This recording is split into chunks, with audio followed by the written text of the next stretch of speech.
ಅಧ್ಯಾಯವು ಸಮಾಪ್ತಿಯಾಯಿತು. ಸರ್ವಸ್ಯಾಪ್ಯೈ ಸರ್ವಸ್ಯ ಜಿತ್ಯೈ ಸರ್ವಮೇವ ತೇನ ಆಪ್ನೋತಿ ಸರ್ವಂ ಜಯತಿ. 5 ಕಥೆಗಳು ಅಧ್ಯಾಯ ಮುಗಿದಿದೆ ಸತ್ಯನಾರಾಯಣ ಸ್ವಾಮಿದು.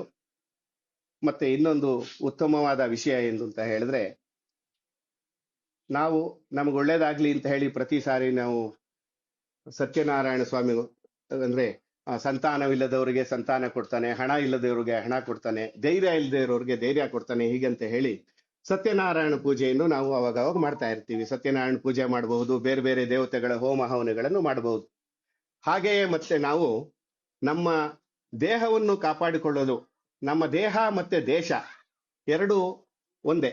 ನಮ್ಮ ದೇಹ ನಮಗೆ ಎಷ್ಟು ಮುಖ್ಯನೋ ನಮ್ಮ ದೇಶನೂ ಅಷ್ಟೇ ಮುಖ್ಯ.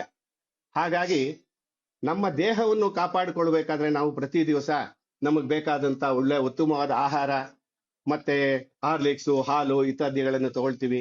ಪ್ರತಿದಿನ 1 ಗಂಟೆ ವಾಕಿಂಗ್ ಮಾಡ್ತೀವಿ. ಹಾಗೆ ಡಾಕ್ಟರ್ ಹತ್ರ ಹೋಗಿ ಪ್ರತಿ ಕಾಲದಲ್ಲೂ ಹೋಗಿ ನಮ್ಮ ಶುಗರ್, BP ಇತ್ಯಾದಿಗಳನ್ನ ಪರೀಕ್ಷೆ ಮಾಡಿಕೊಂಡು ನಾವು ನಮ್ಮ ವೈದ್ಯಕೀಯ ಪರೀಕ್ಷೆಯನ್ನು ಮಾಡ್ಕೊಳ್ತೀವಿ.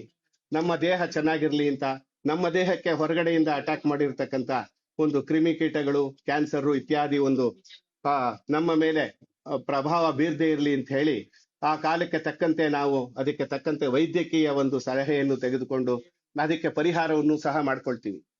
ಇದು ನಮ್ಮ ದೇಹಕ್ಕಾಯ್ತು. ನಮ್ಮ ದೇಶಕ್ಕೂ ಕೂಡ ಇದೇ ರೀತಿ ಕಾಯಿಲೆ ಬರುವಂತ ಪರಿಸ್ಥಿತಿ ಸದಾ ಕಾಲದಿಂದನೂ ಇದ್ದೇ ಇದೆ. ಅದೇ ರೀತಿ ಈ ಕಾಲದಲ್ಲಿ ನಮ್ಮ ದೇಶಕ್ಕೆ ಮತ್ತೆ ನಮ್ಮ ಸನಾತನ ಧರ್ಮಕ್ಕೆ ದೊಡ್ಡ ಕಾಯಿಲೆಗಳು ಬರುವಂತ ಅವಕಾಶಗಳಿವೆ. ಮತ್ತೆ ಇವಾಗ ನಾವು ಪ್ರತಿದಿನ ನೋಡ್ತಾನೆ ಇದೀವಿ, ಆ ಕಾಯಿಲೆ ಬಂದಿದೆ. ಆ ಕಾಯಿಲೆಯನ್ನು ಪರಿಹಾರ ನಮ್ಮ ದೇಹಕ್ಕೆ ಯಾವ ರೀತಿ ನಾವು ಔಷಧಿ ತಗೊಂಡು ಪರಿಹಾರ ಮಾಡ್ಕೊಳ್ತೀವೋ ಅದೇ ರೀತಿ ನಮ್ಮ ದೇಶಕ್ಕೂ ಕೂಡ ಆ ಬಂದಿರತಕ್ಕಂತ ಮುಂದೆ ಬರ್ತಕ್ಕಂತ ಕಾಯಿಲೆಯನ್ನು ಪರಿಹಾರ ಮಾಡ್ಕೋಬೇಕು. ಮತ್ತೆ ನಮ್ಮ ಸನಾತನ ಧರ್ಮ ಸದಾ ಉಳಿದಿರ್ಬೇಕು. ನಾವೆಲ್ಲ ಚೆನ್ನಾಗಿರ್ಬೇಕು ಅಂತ ಹೇಳಿದೆ ಅಂದ್ರೆ ಇವತ್ತಿನ ದಿನ ಸತ್ಯನಾರಾಯಣ ಸ್ವಾಮಿ ಪೂಜೆಯನ್ನು ಚೆನ್ನಾಗಿ ಮಾಡ್ತಾ ಇದ್ದೀವಿ, ಕೂತ್ಕೊಂಡು ಧೈರ್ಯದಿಂದ ಮಾಡ್ತಾ ಇದ್ದೀವಿ.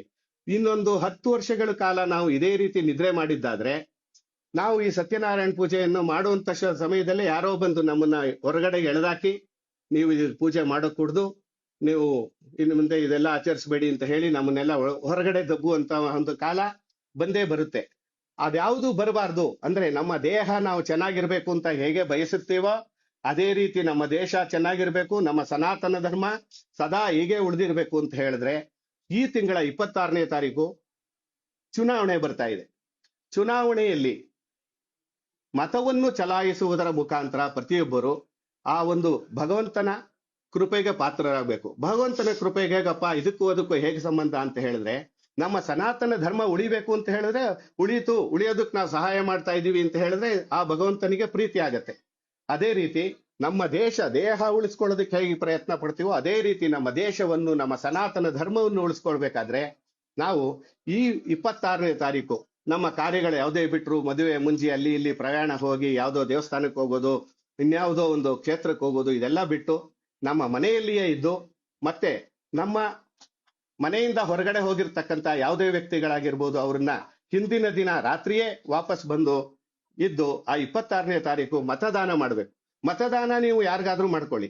ನಿಮ್ಮ ಮನಸ್ಸಿಗೆ ಈ ವ್ಯಕ್ತಿ ನಮ್ಮ ದೇಶವನ್ನು ಉಳಿಸುತ್ತಾನೆ, ಅವನು ನಮ್ಮನ್ನೆಲ್ಲ ಕಾಪಾಡ್ತಾನೆ ಅಂತ ಯಾರ ಮೇಲೆ ನಂಬಿಕೆ ಇರುತ್ತೋ ಆ ಪಕ್ಷಗಳಿಗೆ ಮತ್ತೆ ಆ ವ್ಯಕ್ತಿಗೆ ನೀವು ಮತದಾನ ಮಾಡಬಹುದು. ಇವ್ರಿಗೆ ಮಾಡಿ ಅವ್ರಿಗೆ ಮಾಡಿ ಅಂತಕ್ಕಂಥ ಯಾವುದು ಅಂತದ್ದಿಲ್ಲ.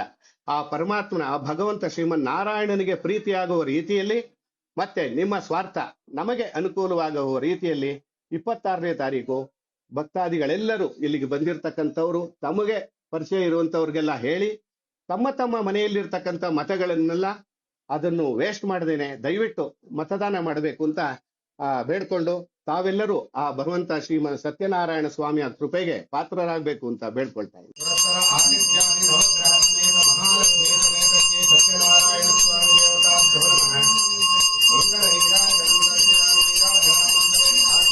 ಸಮರ್ಪಯಾಮಿ ಆಚಮನೀಯ